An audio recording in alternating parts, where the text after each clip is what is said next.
Teenagers हैं या जो यंगस्टर्स हैं, जो मतलब अराउंड 18 के आसपास मान के चलो आप, या अंडर 18 भी, तो जब भी वो कॉलेज में एंटर करते हैं तो उसके बाद ना एक सोसाइटी की तरफ से घंटी बजने लग जाती है कि तुम्हारा टाइम आ गया, आप कुछ अपना सेटिंग करो। अगर नहीं अच्छे कॉलेज में गए तो और ज़्यादा होता है कि कुछ ना कुछ अपनी सेटिंग करो, काम चलाओ, कुछ काम शुरू करो और फाइनेंशियली स्टेबल होने की तैयारी कर लो। तो आपके हिसाब से एज अ रियल्टर और as an experience person in life as well, because आपने इतने सारे करियर पाथ्स देखे हैं अपनी आंखों से। आई थिंक वो नेक्स्ट स्टेप है जो आप मेरे से पूछ रहे हो, फाइनेंशियल स्टेबल वाला। फोकस होना चाहिए स्किल्स के ऊपर। अगर वो स्किल्स को लर्न करेगा, अगर वो चीज़ें सीखेगा तो पैसा तो वो कमा लेगा। लेकिन आई थिंक इसमें कुछ क्या हो रहा है कि जैसे yesterday, a day before yesterday, Piyush Goyal ji जो हमारे सेंट्रल मिनिस्टर हैं, उन्होंने क्या बोला कि इंडिया के जो स्टार्टअप्स हैं they should more focus on new inventions, इन उनको नई नई चीज़ों में, जैसे आप ये कह लो कि उन्होंने कंपेयर किया चाइना के साथ कि व्हाट चाइना के स्टार्टअप्स कर रहे हैं और व्हाट इंडिया के स्टार्टअप्स कर रहे हैं। उन्होंने बोला कि हम तो सिर्फ और सिर्फ डिलीवरी एप्स बनाने पे ही फोकस कर रहे हैं। सुना है, मैंने भी सुना। तो मेरे को लगता है कि फाइनेंशियली स्टेबल तो इंसान अपने आप हो जाएगा इफ ही और शी हैज सम स्किल्स। अब जैसे आपने बात की कि बिफोर कॉलेज, तो मेरे को लगता है कि अगर कॉलेज से पहले कुछ बेसिक चीजें जो हैं, एक तो कंजम्पशन कल्चर से बचना पड़ेगा। बहुत ज़रूरी है। बहुत ज़्यादा कंजम्पशन कल्चर है। आज आपने 13 लिया आईफोन, कल 14 लेना है, परसों 15 लेना है, 16 लेना है। तो अगर आप कंजम्पशन कल्चर के रेस में आ गए, उस विशियस साइकिल में आ गए, फिर तो अगर आप ठीक ठाक पैसे कमा भी रहे हो, आप तब भी फाइनेंशियल स्टेबल नहीं हो पाओगे। I know so many couples, both are earning good, both are doing good professionally, but they are not financially stable. The reason behind is वो vicious cycle of consumption में फंस चुके हैं। Every weekend they have to eat outside. They have to shop They have to throw parties, shop, Social brands, new cars, new mobiles. मतलब EMI add कर रहे हैं। EMI पे you don't believe कि इतनी अच्छी सैलरीज होने के बाद भी लोग क्रेडिट कार्ड के ऊपर ही चल रहे हैं। ये आप सेकंड पर्सन एक्सपीरियंस जिसने मुझे ये बताया है, ये कपल्स जो इकट्ठे काम करते हैं वो अच्छा, ऑफ कोर्स अच्छा कमा रहे हैं, 2 इनकम स्ट्रीम्स हैं।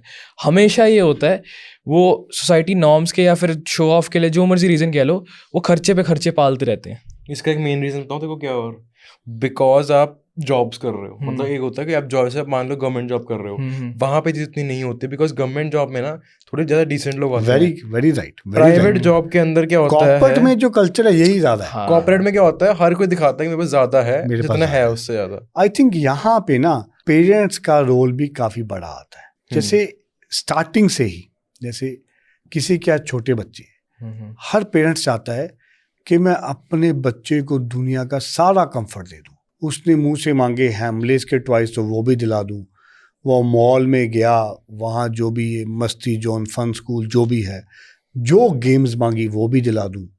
तो वो स्टार्टिंग से ही उसका जो डोपामिन रिलीज होता है ना, वो नई चीज़ें परचेज करने पे, नए कपड़े पहनने पे, नई चीज़ों से होना शुरू हो जाता है कंजम्पशन। तो फिर वो जब वो बड़ा होता है तो उसको फिर वही आदत हो जाती है। आई थिंक इंडिया के अंदर ना इसका बेस्ट सोल्यूशन जो आपको मिलेगा फिलहाल, इंडिया में बैठा सोल्यूशन भी, वो सोल्यूशन आई थिंक सो ये है कि कॉर्पोरेट कल्चर से हटके आप मारवाड़ी और बनिया मेंटालिटी पे आओ।